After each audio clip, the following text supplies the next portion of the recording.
प्रजासत्ताक दिनी दिल्लीत कर्तव्य पथावर केवळ भारताची लष्करी ताकद दिसली असं नाही, तर जागतिक राजकारणानं कशी कूस बदलली आहे हे अवघ्या जगानं अनुभवलं। प्रजासत्ताक दिनाच्या सोहळ्यात युरोपियन युनियनचे 2 सर्वोच्च नेते राष्ट्रपती मुर्मूंच्या शेजारी बसले होते।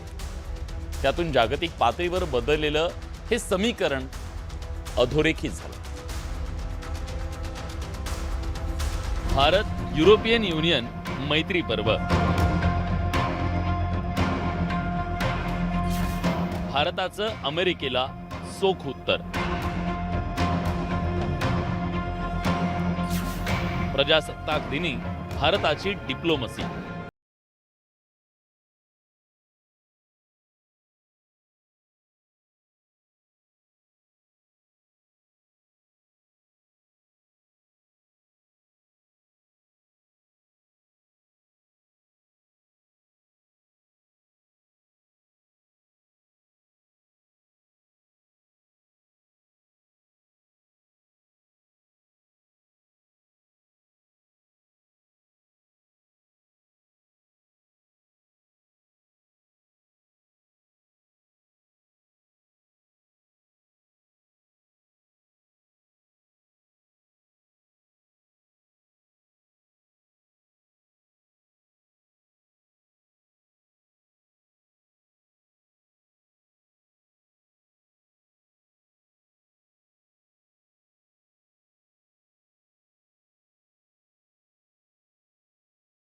ज्या देशाचे प्रमुख पाहुणे उपस्थित असतात त्याच्या माध्यमातून भविष्यातल्या भारताच्या परराष्ट्र धोरणाची दिशा काय असेल या गोष्टी अधोरेखित होतात।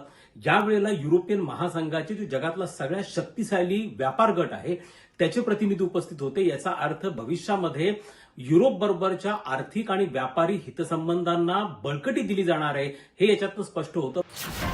अमेरिकेकडून टेरिफच्या नावाखाली भारतावर दबाव टाकण्याचा प्रयत्न केला जात असताना भारताची युरोपियन युनियनशी जवळीक बरंच काही सांगून जाणारी आहे। आपण कोणत्याही एका गटासोबत राहणार नसल्याचे संकेत भारतानं दिलेत। सोबतच भारत आणि युरोपियन युनियनमध्ये मुक्त व्यापार कराराची शक्यता आहे। त्याला मदर ऑफ ऑल डील्स म्हणून संबोधलं जात आहे। हा करार झाल्यास भारताला चीनवर अवलंबून राहण्याची गरज भासणार नाही। भारताचा युरोपियन महासंघाबरोबर 2007 पासून जो एक मुक्त व्यापार करार प्रलंबित होता त्यावरती लवकरच स्वाक्षरी होणार आहे, त्याच्या संदर्भातली घोषणा केली जाणार आहे आणि युरोपचं प्रचंड मोठं 27 देशांची बाजारपेठ ह्या भारताच्या वस्तूसाठी ओपन होणार आहे, मुक्त होणार आहे आणि त्याच्या दृष्टिकोनातून भारताची युरोपला होणारी निर्यात वाढणार आहे। दोन्ही देशांमधला व्यापार जो सध्या 125 अब्ज आहे तो वाढून 200 अब्ज पर्यंत जाण्याची शक्यता आहे। एकीकडे युरोपियन युनियन आणि भारताची पार्टनरशिप आकारास येते, तर दुसरीकडे कर्तव्य पथावर भारताच्या लष्करी सामर्थ्याचं जगाला दर्शन झालं। ऑपरेशन सिंदूरचा हेलिकॉप्टर शो आणि भारताची विविधतेत एकता युरोपियन युनियन नेत्यांना भुरळ घालणारी होती।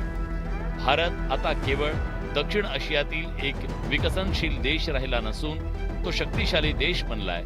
भारताला वगळून कोणतंही आंतरराष्ट्रीय राजकारण करता येणार नाही हे यातून अधोरेखित झालंय।